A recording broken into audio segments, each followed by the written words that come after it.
the second inaugural address of Abraham Lincoln.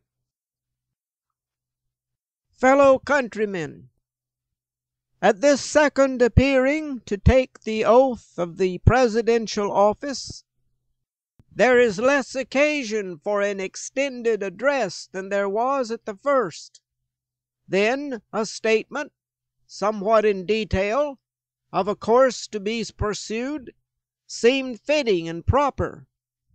Now, at the expiration of 4 years, during which public declarations have been constantly called forth on every point and phase of the great contest which still absorbs the attention and engrosses the energies of the nation, little that is new could be presented.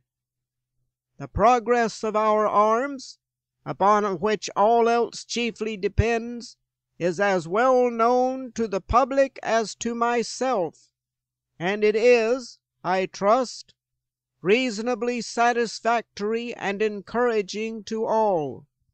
With high hope for the future, no prediction in regard to it is ventured.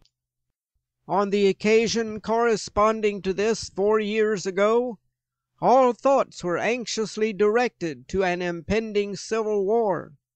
All dreaded it. All sought to avert it.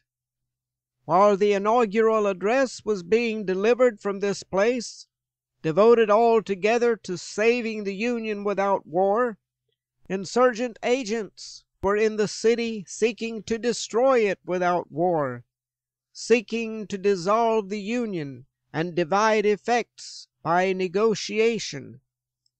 Both parties deprecated war, but one of them would make war rather than let the nation survive, and the other would accept war rather than let it perish, and the war came. 1/8 of the whole population were colored slaves, not distributed generally over the Union, but localized in the southern part of it. These slaves constituted a peculiar and powerful interest. All knew that this interest was, somehow, the cause of the war. To strengthen, perpetuate, and extend this interest was the object for which the insurgents would rend the Union, even by war, while the government claimed no right to do more than to restrict the territorial enlargement of it. Neither party expected for the war the magnitude or the duration which it has already attained.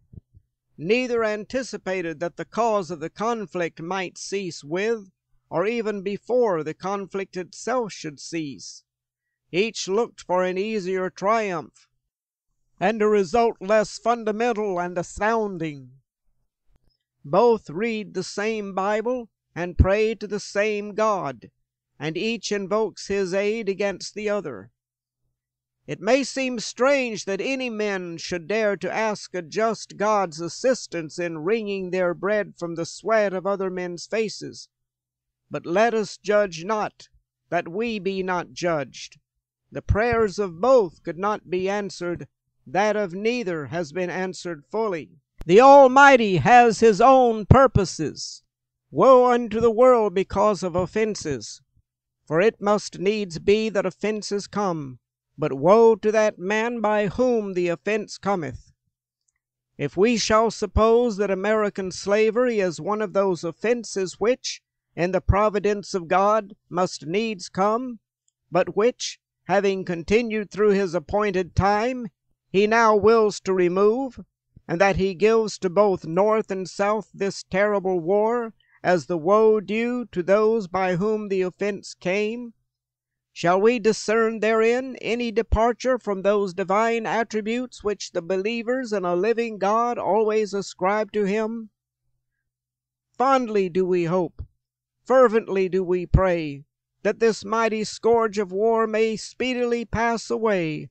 Yet, if God wills that it continue until all the wealth piled by the bondsman's 250 years of unrequited toil shall be sunk, and until every drop of blood drawn by the lash shall be paid by another drawn with the sword, as was said 3,000 years ago, so still it must be said, The judgments of the Lord are true and righteous altogether, with malice toward none, with charity for all, with firmness in the right, as God gives us to see the right. Let us strive on to finish the work we are in, to bind up the nation's wounds, to care for him who shall have borne the battle, and for his widow and his orphan, to do all which may achieve and cherish a just and lasting peace among ourselves and with all nations. End of Second Inaugural Address by Abraham Lincoln.